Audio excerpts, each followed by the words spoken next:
It's been nearly a month since Nigel Farage was elected to the British Parliament. He's the leader of the UK's Reform Party, and Nigel joins me now. All right, Nigel, welcome back. Always good to see you. A new poll of British voters thinks Prime Minister Keir Starmer should use you to get closer to Donald Trump. Have you anything to say about that? Yeah, I mean, you know, the British press think Trump will probably win in November and become president again, number 47. And Sir Keir, our Prime Minister, he's a very diffident, shy, somewhat introverted, mild socialist, internationalist, globalist lawyer, and doesn't have much affinity with the likes of Donald Trump. Add to that, his Foreign Secretary, David Lammy, has said the most abusive things about Trump repeatedly over years on Twitter, now X.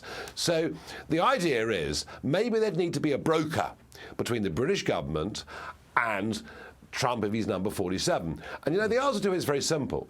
I don't agree with socialist politics. I don't agree with the Labour Party, but I think the relationship between the USA and the UK is vital for world peace. And if they wanted me to help with it, I certainly would. You flew to the States to meet with Trump right after the shooting. Have you been in touch with him? Yes, I have been in touch with him and his wider family.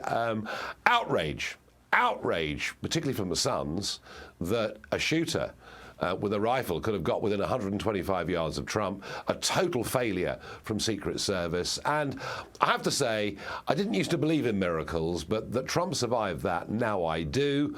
I'm one of those that genuinely believes he's been spared for a good reason. Well, you know that right now he's under sharp attack, as he always has been, by the media in the United States. Yeah. I guess it's an even sharper attack now because they want to support Kamala Harris because she thinks that they think that Trump might beat her. So they're really piling onto Trump. That's nothing new, though, is it? Nothing new. Oh, look, you know, and if Trump's not under attack, something's going seriously wrong, isn't it? I mean, that's what, you know, MSM, or the vast majority of it, is there to do. And in America, it's particularly partial. So, look, that's not a problem. Obviously, everyone's bigging up Kamala Harris. Truth is, she will step on every single banana skin between now and November the 5th. She's very accident-prone. She's a radical liberal on the left, but she's not well thought through. She's inconsistent. I strongly believe the more the American public see of her, the more mistakes she makes, the better it looks for Trump. Next one, Nigel. Organisers of the Paris Olympics have issued an apology after the opening ceremony explicitly mocked the Last Supper. My question, Nigel, is why did they do that? Well, they weren't going to mock the Prophet, were they? They weren't going to mock anything to do with the Muslim religion.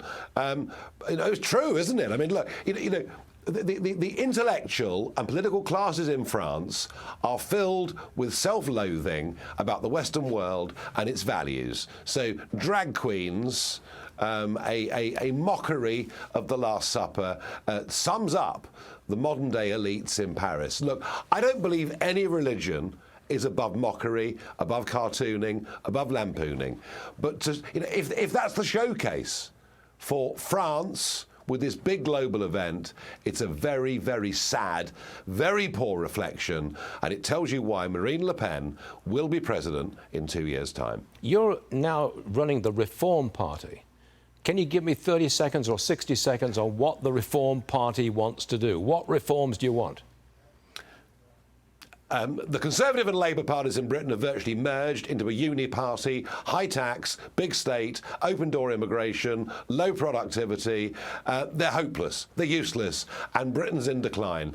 Reform, what I will do with it, I will reshape the centre-right of British politics completely and utterly on the basis that I believe what matters is family, community and country. Patriotic, believe in strong borders, believe in small business, free enterprise, and putting our own people first. And I tell you what, I was the man that pushed Brexit from the very word go. Yes, you were. They all thought I was mad. They all thought I was mad. You watch me this time. You sound a lot like Donald Trump, actually, with a British accent, by the way. Well, funny enough, whenever I meet him, we always say that we agree more with each other than anybody else we've ever met. You're all right, Nigel Farage. Don't be a stranger. Come back and see us again soon. Nigel, you're all right. Thank you.